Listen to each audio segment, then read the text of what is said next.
એમાં આપણે પહેલા સ્વાદ પ્રમાણે નાખીશું મીઠું.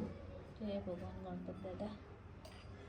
બરાબર ઉગતું હોય ને તમે ચપટી મળતી જાય. 5 મિનિટ તો પરોણે લાગે. મમ્મી નાના નાના મસ્ત લાગે ને. એનો જેવો દેખાવમાં ને એવો જ ખાવામાં લાગશે. મસ્ત કેવું હોય પણ દેખો ખાલી એટલું મન કોક માર વડા કેવા બન્યા. મસ્ત છે. દેખાવમાં નહીં ટેસ્ટમાં બી મસ્ત જ છે. જલ્દી જલ્દી તી ચાકુ નહીં. હેલો ફેમિલી, ગુડ ઇવનિંગ, જય શ્રી કૃષ્ણ, રાધે રાધે. આઈ હોપ કે તમે બધા મજામાં જશો. અમે પણ મજામાં છીએ અને થઈ ગયા છે સાંજના 8:30.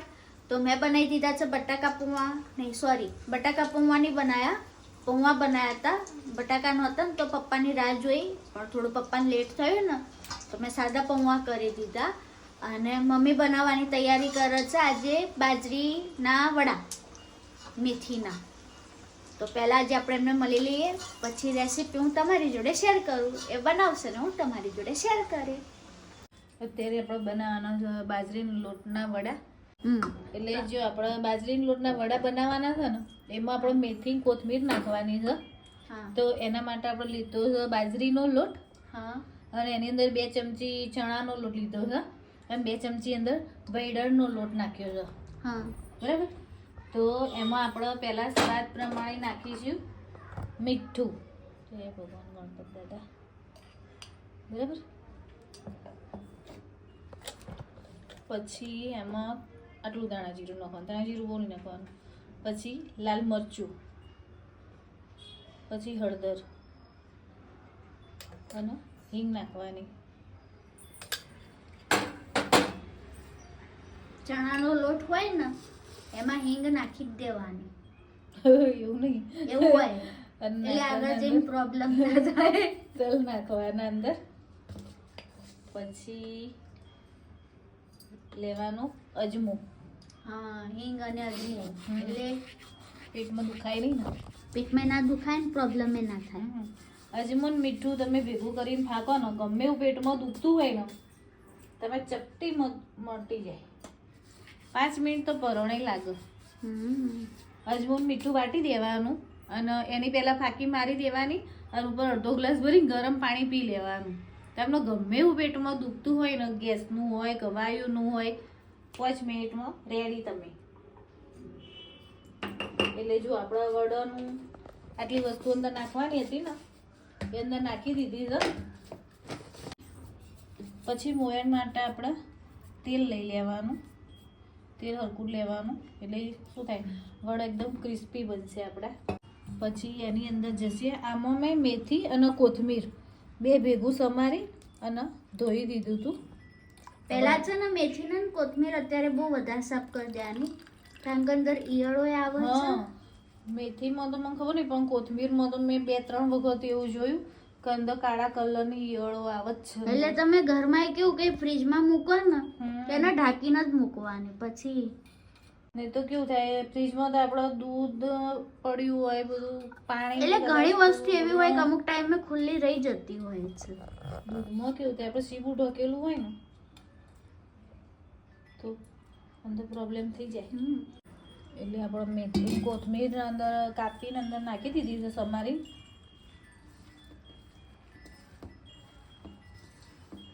તો હવે આનો લોટ બાંધી દેવાનો.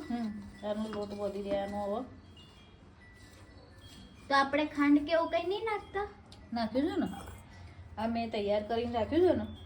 તો જો આની અંદર મેં દહીં લીધું હતું, પછી લીલા મરચાં, લીલું લસણ, સૂકું લસણ અને આદુ અને ગોળ, એની મેં પેસ્ટ બનાવી દીધી હતી. એ આપણે આમાં નાખી અને પછી એનાથી લોટ બાંધી દેવાનો.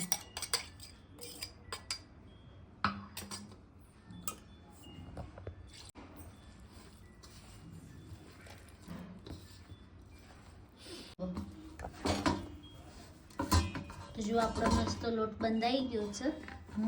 એને થોડું તેલ નાખી અને પછી મેં કેળવી લીધો છે લોટનો. એને કેવું થાય, વડો થેપતી વખતે છે ને હાથમાં ચોટે નહીં લોટ. તો આપણે એનો વડો થેપી દઈશું પહેલા.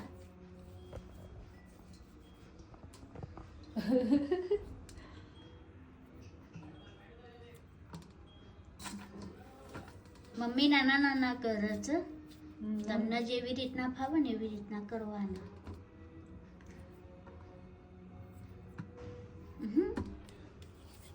જો તે આ રીતના વડા આપણે થેપી દેવાના મસ્ત, અને પછી થોડા તલ લઈ આના ઉપર લગાવી દેવાના. બોલો. તો જો આપણે આવી રીતે પહેલાં વડો બધો થેપી દેવાનો, બરાબર, અને પછી આવી રીતે તલ લેવાના, એની અંદર આવી રીતે કરી દેવાની બે બાજુ, પછી આમ દબાઈ દેવાના, એટલે કેવું થાય તલ નીકળી ના જાય તળતી વખતે, એટલે સારું લાગે. બે બાજુ તલવાળું આવે ને, અને તલ વધારે આવે ને મોઢામાં એટલે ટેસ્ટે સરસ આવે.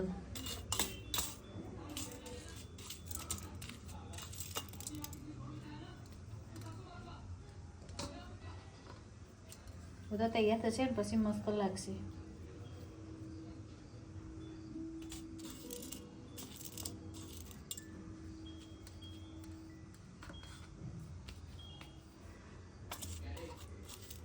આવી રીતે બધો વારાફરતી આપણે થેપી લેવાનો વડો. આપણે પહેલાં થેપી લઈએ વડો, પછી તળીશું. આને સુકાવા દેવાના? ના ના, આના તો બાજુમાં તેલ મૂકીને પછી તળી દેવાનું. આવી રીતે થેપી જવાનું ને તળી જવાનું, અને સુકાવાનું ના હોય. હા. આપણે તો જો મમ્મીએ છે ને આટલી થિકનેસ રાખી છે. તમને જેવી રીતના જાડા પાતળા ફાવતા હોય ને એવી રીતે તમે કરી શકો. તો આવી રીતે આપણે તલમાં કરી દેવાનું, વધારાના કાઢી દેવાના. તેલમાં છૂટા પડી જાય, બીજું કોઈ નહીં. હા, પછી તેલમાં બધું એટલે તેલ તલ થઈ જાય.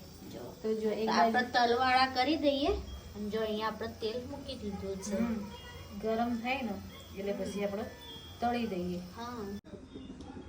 તો જો આપણો વડો થેપીને તૈયાર કરી દીધો છે આપણે. હવે આપણે એને તળી દઈશું. ધીમા ગેસે જ તળવાના, એટલે કેવું અંદરથી કાચા ના રહે. હે ને? એ તો ઉપરથી કેવું થાય, લાલ થઈ જાય કોફી કલરના, અને અંદર પછી કાચું બેવું થાય.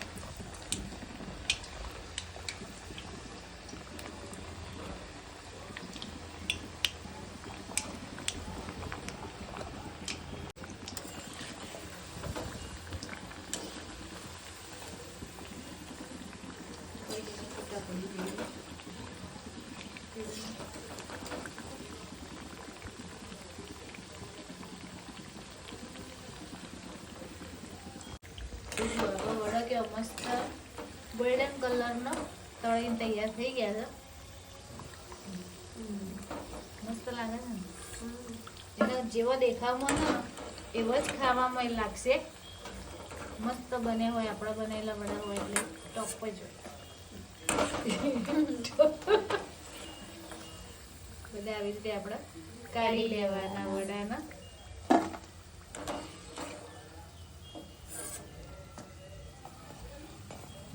ઉપર તલ લગાવેલા હોય ને એટલે કેટલા સરસ દેખાય.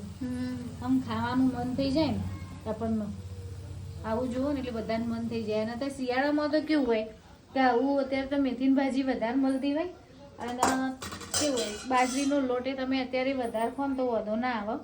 ઉનાળામાં ગરમ પડે, બાજરી રોટલાનું હોય કે થેપલાની હોય, તમને ઉનાળામાં ઓછા ફાવે. એમાં અત્યારે શિયાળામાં તો શિયાળાની ઠંડી ઋતુ હોય ને એટલે મજા પડી જાય આવું બધું ગરમ ગરમ કરીને ખાવાની. તો તમે એક વખત ટ્રાય કરજો. મેં બનાવ્યા હતા ને એ રીતને, તમને જો આ ટેસ્ટ અનુકૂળ આવે તો બરાબર. અમે તો ગોળને નાખીએ છીએ. ગોળ ના નાખો ને તો બી સરસ જ લાગે છે.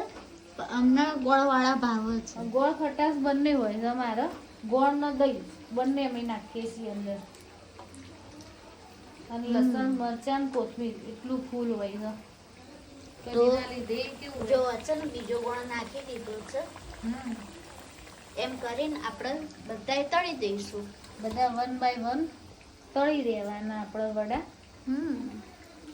અને આ તલ લગાવીએ ને એટલે કેવું થાય છે, એકદમ આમ પ્રેસ કરી દેવાનું એટલે કેવું થાય એકદમ તમે પ્રેસ કરી દેશો ને બે બાજુથી તો કેવું આ ભાઈ છૂટા નહીં પડી જાય જુઓ આમ કરીશું ને તો પછી તલ નીકળશે નહીં અને તમે પેલું હલકા હાથે કર્યા હોય ને તો આવી રીતે હોય ને આ હલકા હાથે કરેલું હોય ને તો પછી આ બધા તલ આમ નીકળી જાય બધું એવું થાય આપણે તળીએ ને એટલે એકદમ આમ પ્રેસ કરી જ દેવાનું એટલે સરસ આપણો વડા પરથી તલ ઉકળી નહીં જાય તો જુઓ આપણો વડો ગયો સરસ તળાઈને તૈયાર થઈ ગયા છે જેણે ઉપર આકાશમાં તારલા ટમકતા હોય ને આવું? ટમ થતા આકાશમાં તારો ગોલ્ડન કલર ગોલ્ડન કલર નહીં આ તલનો કલર કે સિલ્વર કલર નહીં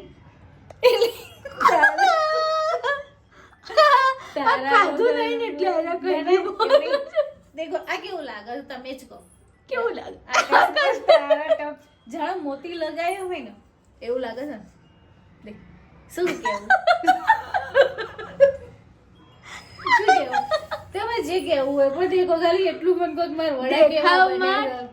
દેખાવમાં મસ્ત છે. દેખાવમાં નહીં ટેસ્ટમાં બી મસ્ત જ છે જાતે જાતે તી ચાખ્યું નહીં તી ચાખ્યું ને ના ચાખ્યું તું મને ખબર છે તો બોલો કેવા બન્યા છે મારા વડા તમે કહેજો મસ્ત જ બન્યા છે તમારા ઘેર પણ તમે આવી રીતે ટ્રાય કરજો વડાનો સરસ જ બને છે ના ના મસ્ત બન્યા છે. હું તો મસ્તી કરતી હતી, મેં ટેસ્ટ કર્યો, મસ્ત છે. તો તમે બી વડા તમારા ઘરે ટ્રાય કરજો અને મમ્મીને કહેજો કે તમને કેવા લાગ્યા, હે ને. અને અમારી જો બનાવવાની રેસિપીની ટ્રીક તમને ગમી હોય તો તમે અમારી ચેનલને સબસ્ક્રાઇબ કરવાનું ના ભૂલતા. બિલકુલ નહીં. હા, અને બેલ આઇકોનને પ્રેસ કરી દેજો એટલે કેવું કે અમે જે બી નવો વિડીયો અપલોડ કરીએ ને એની નોટિફિકેશન સૌથી પહેલા તમને મળે. અને અમારી ચેનલને લાઈક, કમેન્ટ અને શેર કરવાનું ના ભૂલતા. તો મળીએ કોઈ નવા વિડીયો સાથે, ત્યાં સુધી જય શ્રી કૃષ્ણ.